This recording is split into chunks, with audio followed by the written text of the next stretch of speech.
It all started at the age of 12. That's when I started smoking and drinking. I have an older sister. She's 26 right now. At the age of 12, I seen her getting into smoking weed, drinking. I was always at the house with her friends and stuff. And I just thought it looked like fun. So, you know, eventually I tried it, the whole cigarette smoking too, and it just started from there, you know, here and there, and it just got worse and worse. I used to play soccer, and it went from me smoking and drinking maybe once every couple weeks to every weekend. I stopped going to soccer. I thought I was missing out on it. I started having friends come to the house all the time. And this whole time my mom had no idea that that's what I was doing. I basically hid behind my sister. When she was doing what she was doing, I was able to kind of like sneak by. Every time she went out to smoke a cigarette, I just said I was out there sitting with her when I was really smoking with her. So I was able to kind of hide it from her for a while. Through that age, she also got worse and into other things. We've had the cops at our house because of her. She's tried to kill herself. We've had ambulances at our house. She was sent to psych ward.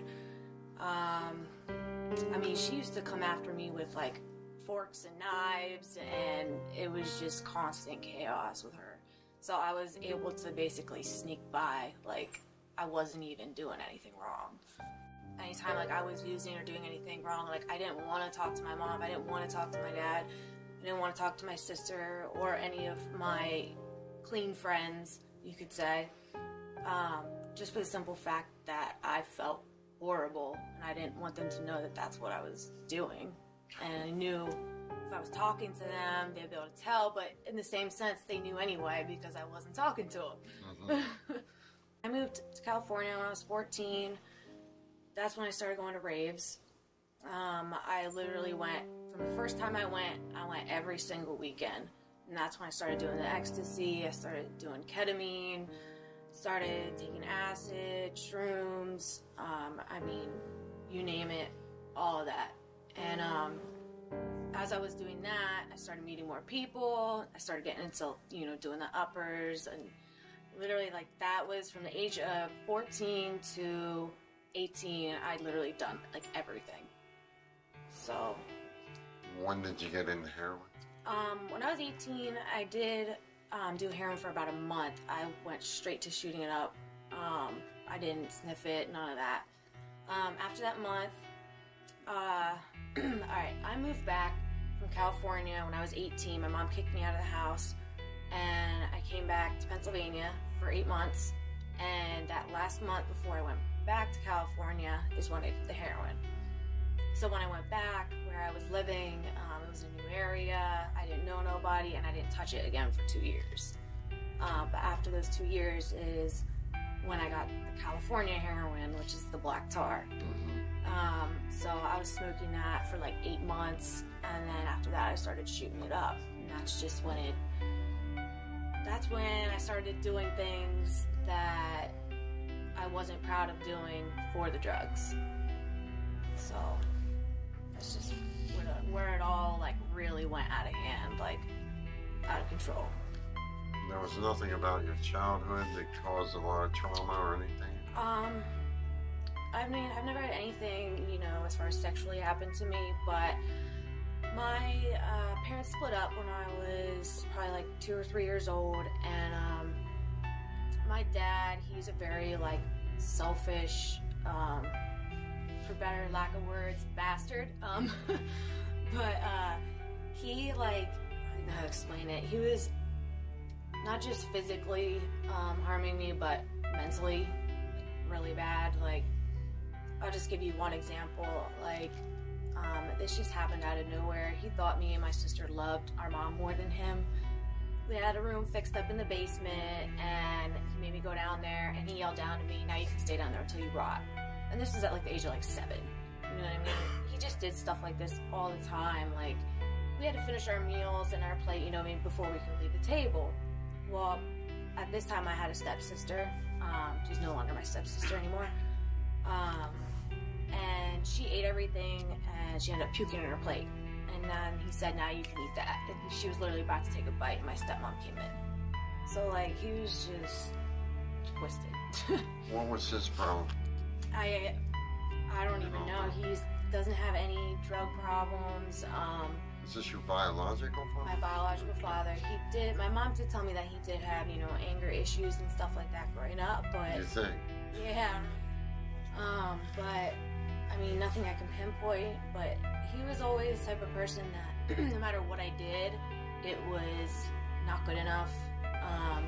We'd play games together, and if I didn't win and I was on his team, he'd get mad at me. You know what I mean? I got paddled for everything and anything. If I broke something, dropped something, it was all bad. I literally was walking on eggshells. So that's just kind of the mindset I grew up with, that anything I did had to be perfect or I shouldn't even do it at all. Try to commit suicide? I've never tried to commit suicide, but yes, I was a cutter. I actually learned that from my sister. From my arms, my legs, and that happened up until 2 years ago. My mom remarried, and she remarried a guy that was in the Army. So he was very in your face, you know what I mean? Had to be in everything. Drill sergeant? Yeah, pretty much. Besides that, I remember him dragging me and my sister up by our hair to our rooms if we didn't go to our room. And he never hit me, but I've seen him punch my sister in the face, slam her head on marble counters, push over my mom to get to her. And this would all happen because my mom and my sister were arguing. So he would get involved. I'll always remember the one night when he was going after my sister, and I grabbed the phone and I sat in a corner crying my eyes out, debating whether or not to call 911 because I didn't know if my mom would get mad at me or not. And I never did. And I told her this, and she's like, oh, it's okay, he's not going to do anything, even though he just did. You know what I mean? So it was kind of both sides. I didn't really have a real father figure growing up. So I always was kind of on edge. And that's definitely carried into my older years as well. Have sex for money, to get my drugs. And probably this last year, 2 different dealers I messed with to, get my drugs.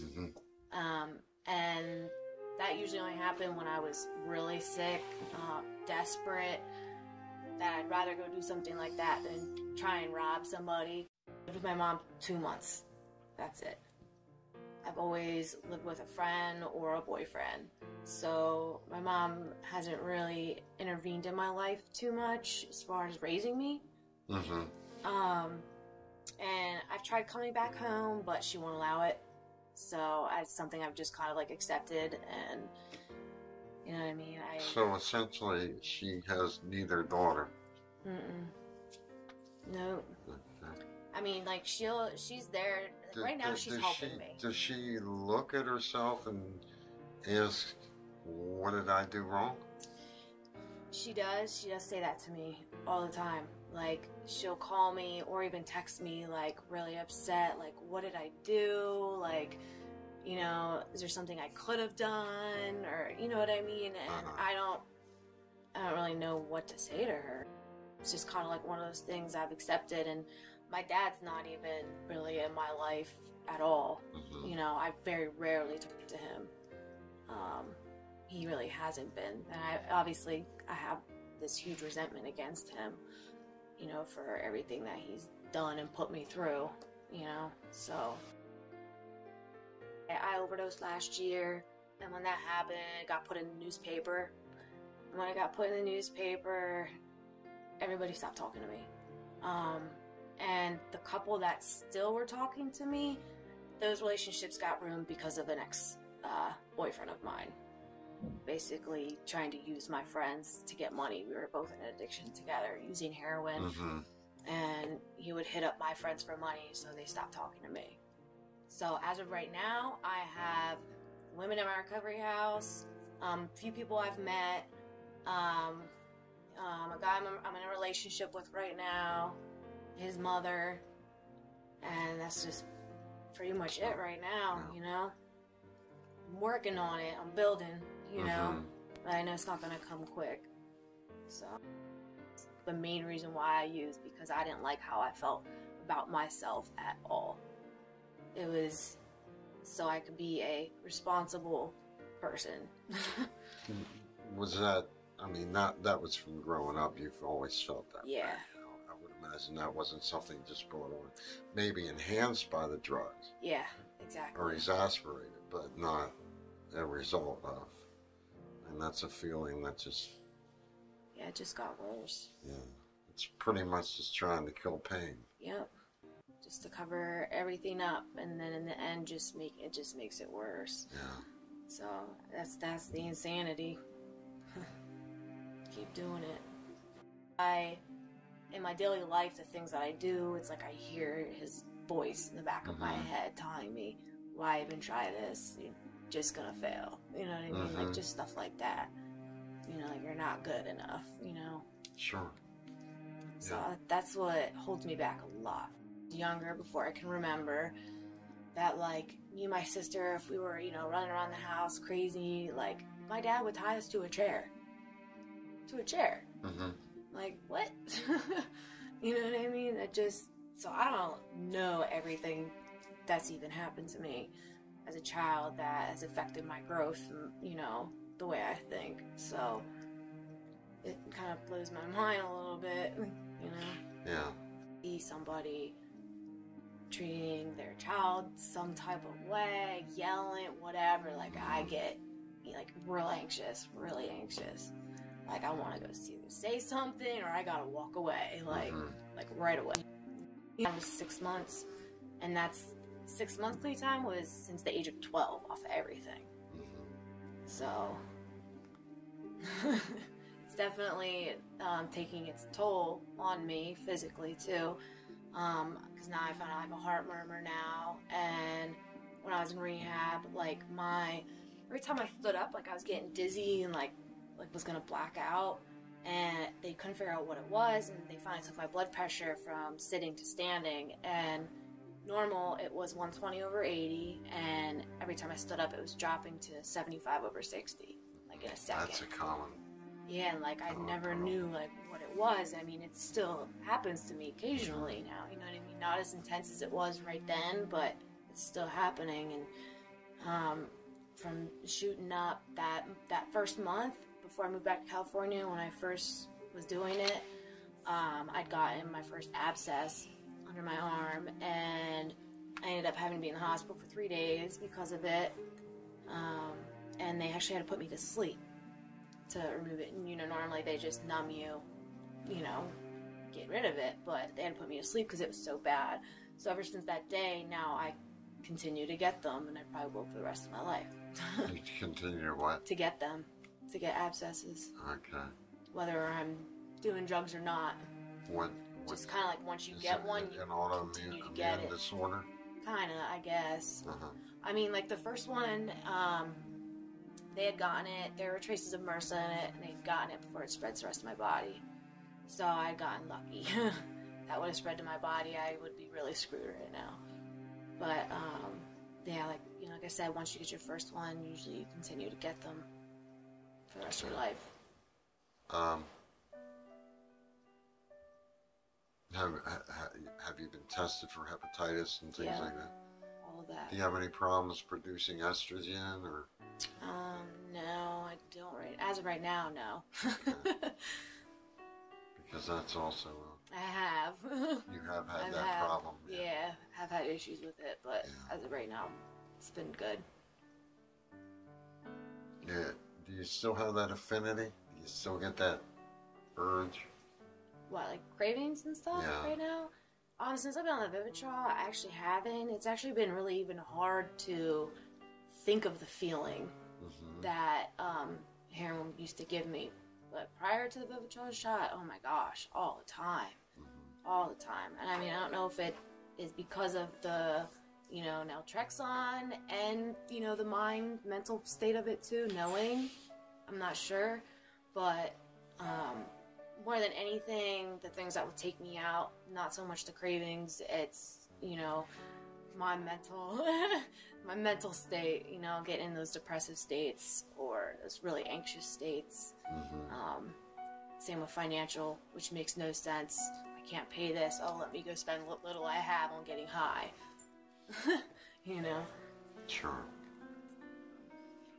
All the kids you see your age, you see a lot of them that are Like, getting hooked high? up, yeah. Like around my age? Yeah.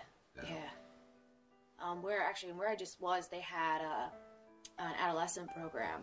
So I seen kids from the age of 12 to 17. And like, that was crazy for me to see for the first time, to actually like see, okay, I was that age, you know, doing drugs. And now that I'm older looking at it, I'm thinking like, where are their parents? You know what I mean? Like, how are these kids getting this? They're so young. And it went from me smoking and drinking maybe once every couple weeks to every weekend. I stopped going to soccer. I thought I was missing out on it. I started having friends come to the house all the time. And this whole time my mom had no idea that that's what I was doing. I basically hid behind my sister. When she was doing what she was doing, I was able to kind of like sneak by. Every time she went out to smoke a cigarette, I just said I was out there sitting with her. Since they knew anyway because I wasn't talking to them. I moved to California when I was 14. That's when I started going to raves. I literally went, from the first time I went every single weekend. And that's when I started doing the ecstasy, I started doing ketamine, started taking acid, shrooms, I mean, you name it, all of that. And as I was doing that, so I was able to basically sneak by, like I wasn't even doing anything wrong. Anytime like I was using or doing anything wrong, like I didn't want to talk to my mom, I didn't want to talk to my dad, I didn't want to talk to my sister or any of my clean friends, you could say. Just for the simple fact that I felt horrible and I didn't want them to know that that's what I was doing. And I knew if I was talking to them, they'd be able to tell, but in the same when I was really smoking with her. So I was able to kind of hide it from her for a while. Through that age, she also got worse and into other things. We've had the cops at our house because of her. She's tried to kill herself. We've had ambulances at our house. She was sent to psych ward. I mean, she used to come after me with like forks and knives, and it was just constant chaos with her. It all started at the age of 12. That's when I started smoking and drinking. I have an older sister. She's 26 right now. At the age of 12, I seen her starting getting into smoking weed, drinking. I was always at the house with her friends and stuff. And I just thought it looked like fun. So, you know, eventually I tried it, the whole cigarette smoking too, and it just started from there, you know, here and there, and it just got worse and worse. I used to play soccer.